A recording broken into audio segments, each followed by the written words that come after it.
Hey guys, Manny here. Today I wanted to share my framework of how I've been able to hit 1K days consistently for the month of August. So it's been around 4 months for me, and I finally have been able to hit 1K day damn near every day of the month. So this is kind of how I done it. It's just some proof that I have been doing it. August 6th, I had my first 2K day. Felt hella good. I think Facebook blessed me a little bit on that one. And then August 7th, had another $1,600 day. Facebook still blessing me. And then August 8th went down a little bit, but we still got that 1K day in. Conversion rate dropped, and then August 9th and etc. It's been around sitting around here at a 2.41 conversion rate. So essentially what I changed was that I I made sure that my economics were in point, because without having proper economics, you're just it's things aren't going to go well for you. So essentially your AOV, so your average order value, you're going to want to have it two times your front end of your product. So let's say your main product is $50. You want your average order value to be $100. I know it sounds like crazy to do, but trust me, I thought it was crazy too. But it's actually very simple once you get the hold of it. And next up, you want to make sure that you have a gross margin of 2 to 3 times of the cost of getting your product. So you want to be able to put a 2 to 3 times markup on your product to, make sure you have some room for yourself to be able to make your money, because, in business, you're trying to make some money. And this is a little bit more advanced for a beginner, but customer acquisition costs, so CAC. So you're gonna want to target this under 50% of your AOV. So what is your cost of acquiring the customer? The lower it is, the better it's gonna be. And your blended ROAS, so your blended return on ad spend, you usually want it at like a 2.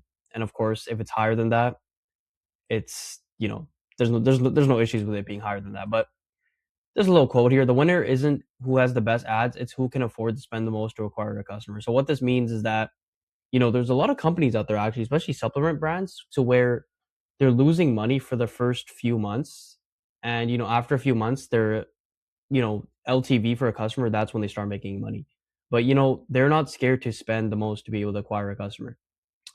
And, so you have your ads, you have your creatives, and then you have your funnels. You never want to run to a cold product page.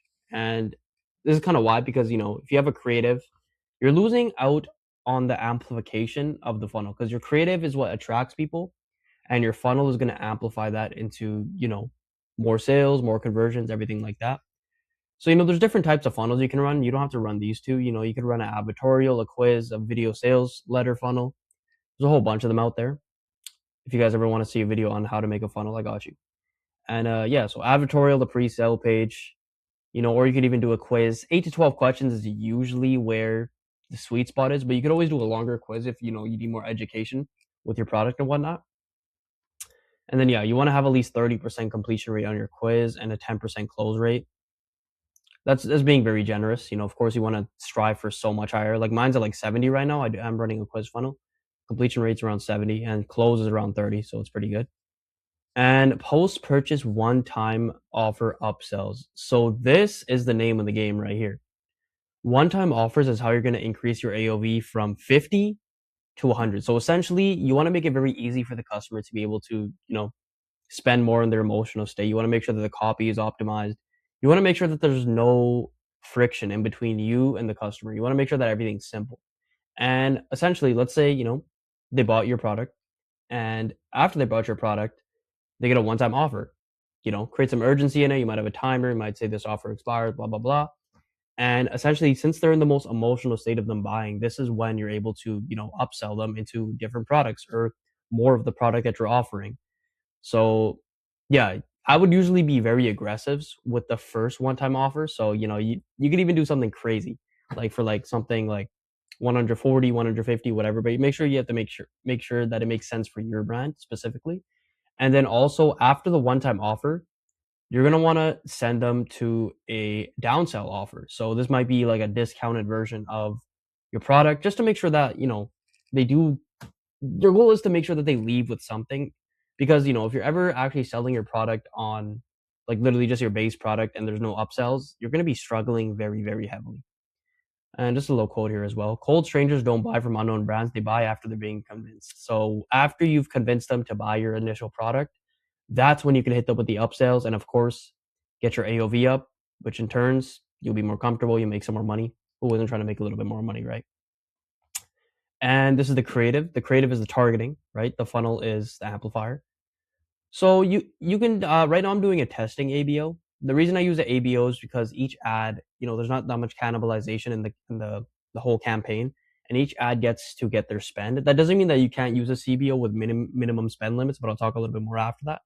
So yeah, $10 per ad is what you kind of want to aim for if you're beginning, but of course, more is better because the more you spend on an ad per day, the quicker you will get data. If you're spending $10 on an ad per day, you'll probably get data in like 4 days, 3, 4 days. And of course, money loves speed. And the quicker you can buy data, the quicker you make decisions, the quicker you could be hitting 1K days.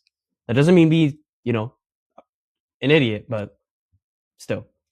And then after, your winner, you've got a winner, you want to graduate it to a scaling CBO. So how you know you'll kind of get a winner is sometimes winners. It's very good if they reveal themselves in the first day. If you get like 3, 4 purchases, that's a very good sign that it's going to be a potential winner.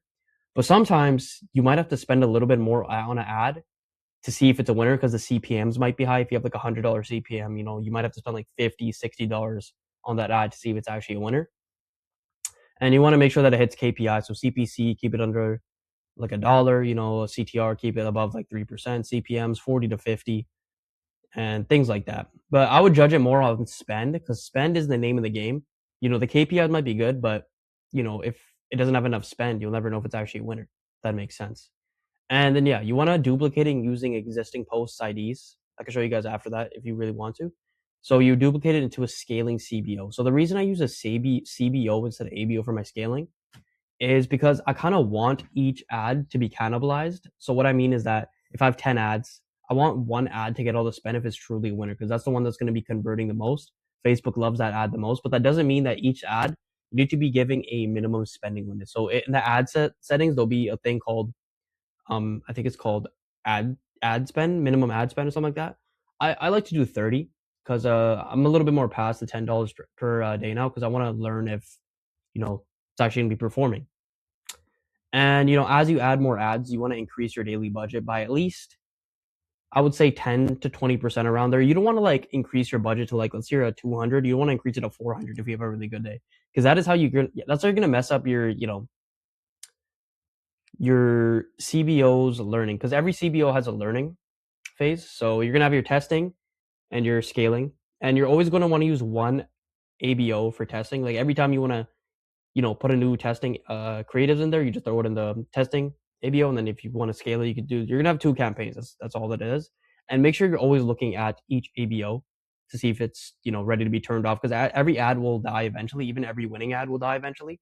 So it's very important that you look into your ad, like you're very active in your ad account, and make sure that there's no ads or creatives actually just like eating up your money for no reason. Like look at the data, be data driven. Make sure there's add to carts, make sure there's purchases, things like that. If your ads hitting like $20, $30 with no add to carts, no purchases, that's how it's like pretty dud. I'd kind of turn it off at that point. And then yeah, so you're gonna want to bump the CBO budget, or Meta's gonna starve your budget for your winners and to fund your new tests and things like that. And the back end, so it's important, but especially if you're starting off, like I feel like back end isn't as important as your front end economics. So like your funnel, your economics, your creatives.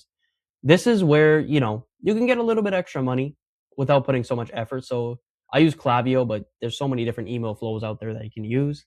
This is more for like your abandoned checkouts, your carding, your carts, your browse. People that submitted the quiz or clicked on anything like that. You give them some post-purchase education, give them some value before the package arrives. So you could send them like a protocol guide. You could send them like a PDF. PDFs are cheap to make, even with AI. If you have like a solid AI system, you can make a nice PDF that you can send to the customers.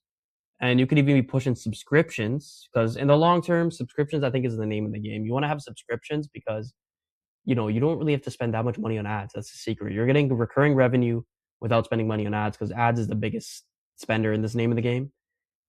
And then yeah, you can get some cheeky sales, with subscribing and saving. So it's pretty good. Selling once on the treadmill, the back end is where the margin compounds, but I wouldn't worry about this too much, And it's a simple formula for profit. So AOV times margin minus CAC, and that's kind of what your profit is right there. But I appreciate you guys watching this video. If you have any questions, comment down below. Follow my Instagram as OldDigitalManny, and I appreciate you guys for tapping in.